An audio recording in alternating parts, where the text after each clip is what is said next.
नमस्कार प्यारे साथियों, मैं विशाल शर्मा आपके अपने YouTube चैनल पर आप सभी लोगों का दिल से स्वागत करता हूं और आशा करता हूं आप सभी अच्छे होंगे, स्वस्थ होंगे, लाजवाब होंगे और आप लोगों की तैयारी बेहतरीन तरीके से चल रही होगी। जैसा कि आप लोग जानते हैं, किसी भी कॉम्पिटिटिव एग्जाम क्वालिफाई करने के लिए यानी जीएस का बहुत बड़ा योगदान होता है। यानी जीएस में यानी बायोलॉजी का चैप्टर में लेकर आया हूँ। बायोलॉजी के कुछ इम्पोर्टेंट क्वेश्चन हैं जो आप लोगों को यानी कि हर एग्जाम में पूछे जाते हैं। और देखिए वो यानी कि आपको 10 टॉप क्वेश्चन हैं, तो देखिए समझते हैं उन क्वेश्चन को और जानते हैं उनके बारे में।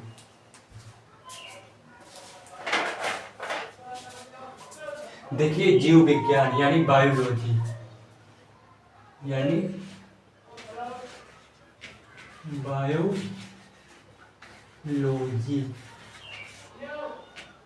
बायोलॉजी देखिए राइबोसोम को प्रोटीन की फैक्ट्री कहते हैं, यानी फैक्ट्री।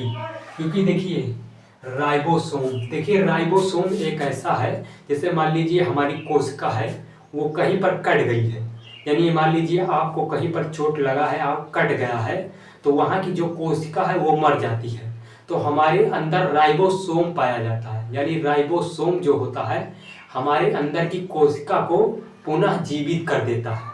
और देखिए मान लीजिए अभी कहीं पर आपको चोट लग जाए, कट जाए, तो वहाँ की कोशिका जो है मर जाती है, लेकिन जो हमारे अंदर राइबोसोम पाया जाता है वो धीरे धीरे उन कोशिकाओं को जीवित कर देता है, जिस कारण आपका वो घाव ठीक हो जाता है।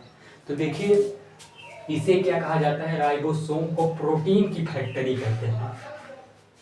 और देखिए लाइसोसोम की खोज डी डुबे, यानी ये क्वेश्चन पूछा जा सकता है कि लाइसोसोम की खोज किसने की, तो डी डुबे ने लाइसोसोम की खोज की, यानी डी डुबे ने लाइसोसोम की खोज की।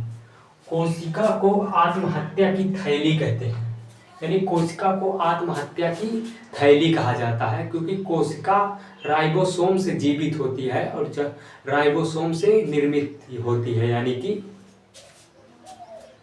आरबीसी लाइसोसोम, यानी कि आरबीसी लाइसोसोम नहीं होता है, यानी कि आरबीसी लाइसोसोम में नहीं पाया जाता है, यानी कि आरबीसी में लाइसोसोम नहीं पाया जाता है। सॉरी दोस्तों, आरबीसी में लाइसोसोम नहीं पाया जाता। आरबीसी का जीवन काल 120 दिन होता है, ये आप लोगों को याद रखना है कि आरबीसी का जीवन काल जो है 120 दिन रहता है, यानी कि आरबीसी का जीवन काल 120 दिन होता है। आप लोगों को ये क्वेश्चन याद रखना है, इम्पोर्टेंट क्वेश्चन है, इसे आप इम्पोर्टेंट लीजिएगा, यानी IMP इम्पोर्टेंट।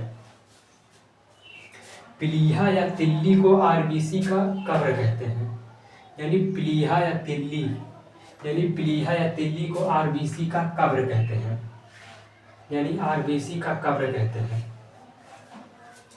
और जीव द्रव्य का नामकरण पुरकिंजे ने किया। पुरकिंजे काफी इंपॉर्टेंट क्वेश्चन है कि जीव द्रव्य का नामकरण पुरकिंजे ने किया, यानी पुरकिंजे ने। जीव द्रव्य का जीवन की भौतिक इकाई, यानी जीव द्रव्य को जीवन की भौतिक इकाई कहा जाता है, यानी जीव द्रव्य को जीवन की भौतिक इकाई कहा जाता है। इससे क्वेश्चन बन सकते हैं।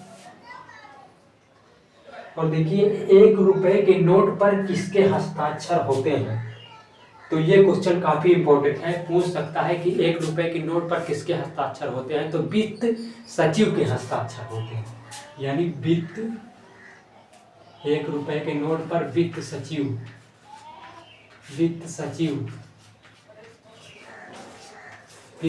के हस्ताक्षर होते हैं। तथा अन्य रुपए के नोटों पर, यानी 1 रुपए से ऊपर अन्य रुपए के नोटों पर, यानी कि आरबीआई गवर्नर के हस्ताक्षर होते हैं, यानी आरबीआई गवर्नर के हस्ताक्षर होते हैं। तो आप लोगों को मेरी यह वीडियो पसंद आई है तो हमारे चैनल को लाइक करेंगे, सब्सक्राइब करेंगे, शेयर करेंगे और कमेंट करना ना भूलिए। मिलेंगे अगली वीडियो पर। जय हिंद।